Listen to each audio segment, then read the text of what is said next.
In this disturbing parole hearing, a convicted sex offender is trying to win his freedom. This is a rare front row seat into the mind of a predator. At first, he's evasive, but then he reveals his chilling strategy, marrying a woman just to gain access to her young children. Should he be released? Let us know in the comments. I was leading a double life and hiding who I actually was. So you said you were, quote, leading a double life, unquote. What do you expand on that? What do you mean by that for me? I'm gay and I was married to my wife, leading a double life as far as pretending to be straight in a happy married life, and I was not. You know, your offense is a sex offense against children, right?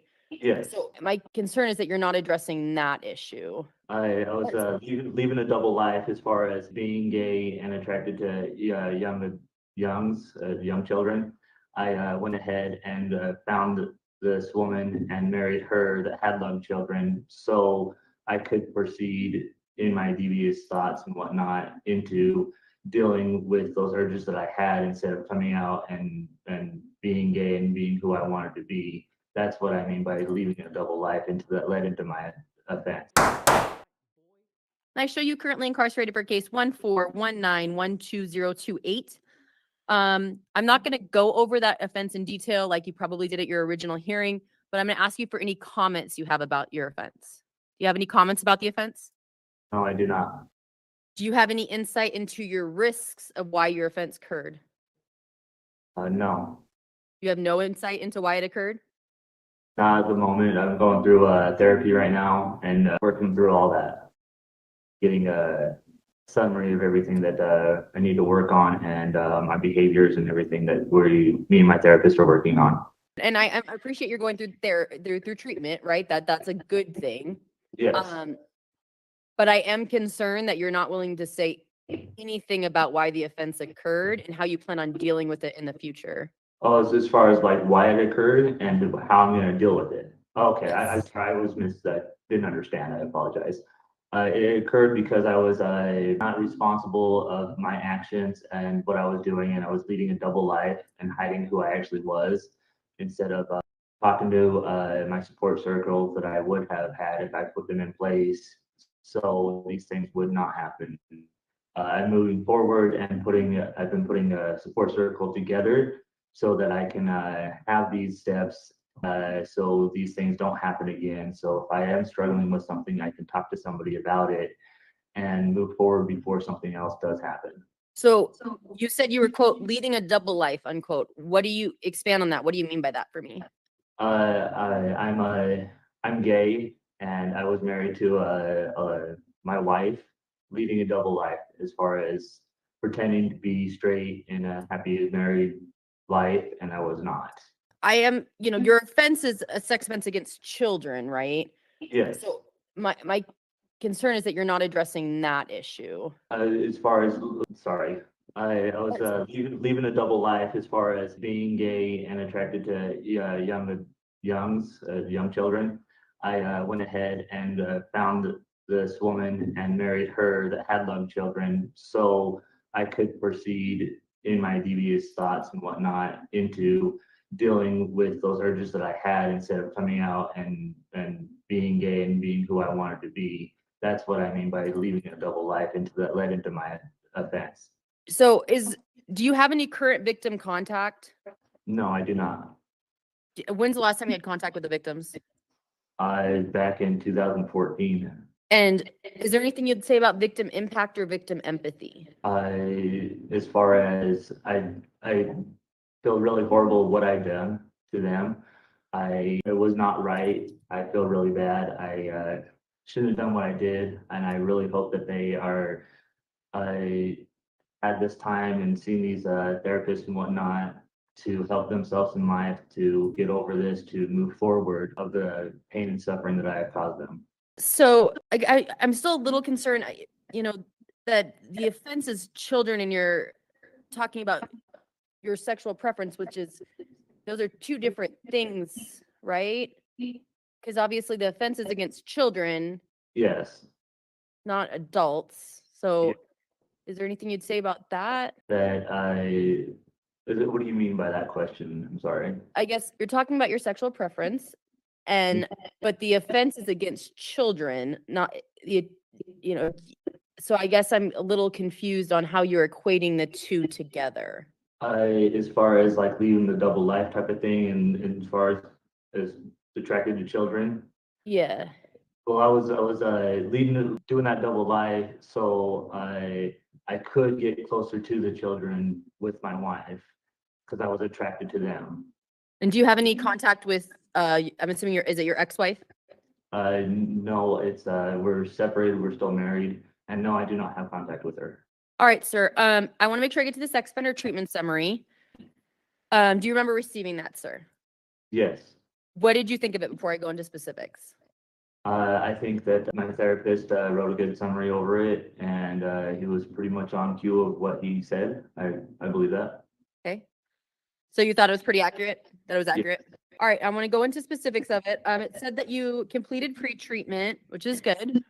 Yes.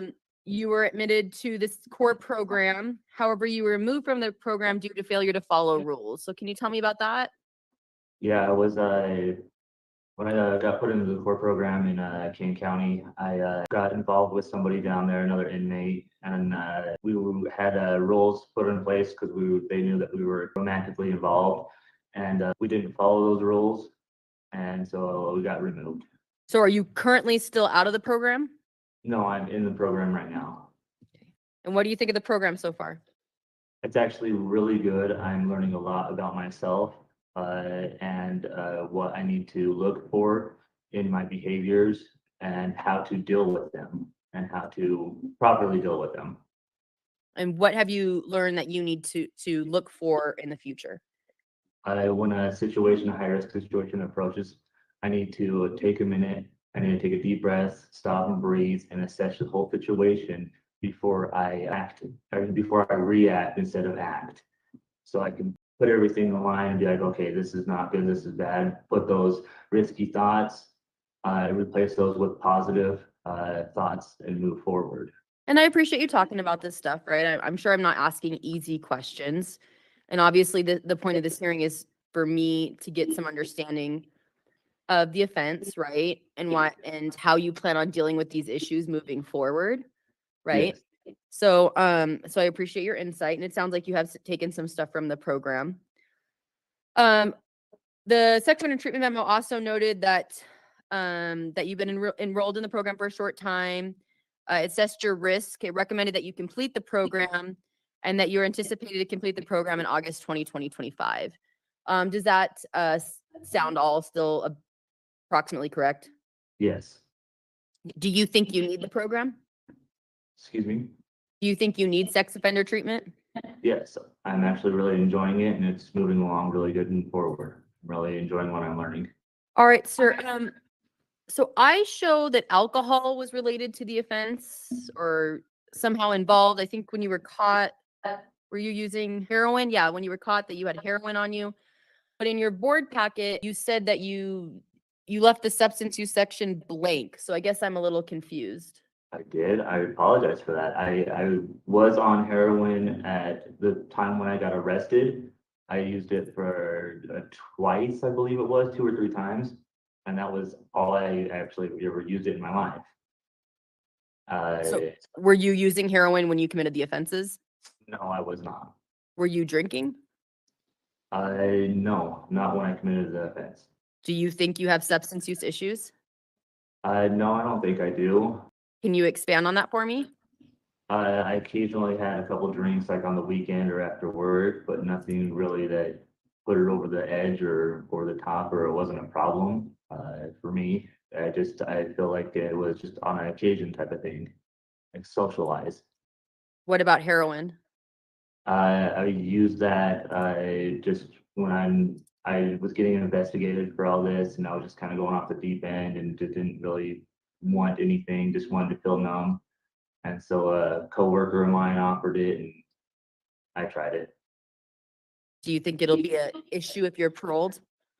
I don't think it will. That's not the life I want to live anymore. All right, sir. So I show some disciplinary incidents, and I want to give you a time to talk about it if you want to. I show a February 2024 and September 2024 for violating contracts. Can you tell me about those? The one in February was, I believe, in Kane County. They're both in Kane County, correct? Like I said, I show February and September of this year. I don't show the exact locations right now, sir. Okay. Sorry. One in February that was when I got removed from the program for having the breaking the rules when I was in King County that we talked about earlier. And the one in September of this year was I had inmate to inmate communication, and I went through my disciplinary action here and getting that all taken care of and getting back on track. What do you mean inmate to inmate communication? 'Cause I'm assuming you're allowed to talk to other individuals, right? So can you expand on that a little bit to me? Absolutely. I was having inmate to inmate communication with a different inmate in a different jail, which is against the rules. And I was doing that through a third party. So have you been removed from the program because of that? No, I was put on probation, and I had to do 2 reports on it. And I'm doing weekly one-on-ones with my therapist as well. Is that going to push out your expected graduation date? No. Okay, sir. All right, sir. And then I show, just so you know, I've also received letters of support. Those are part of the file. I reviewed all of them and they'll be available to the board as well. In regards to release, I show that you would like to live with your father in West Valley and work as an engineer. Is that still the plan, sir? Yes. All right, sir, those are all of my questions. From here, I'm a hearing officer. I make recommendations. The board ultimately decides. They're made up of 5 members. 3 of them have to come to one decision. That's the decision of the board. You should get that in writing within 2 to 4 weeks. Your family members, your friends, anyone listening to this hearing via video, you can go to bop.utah.gov. As soon as we have the decision, we post it on our website.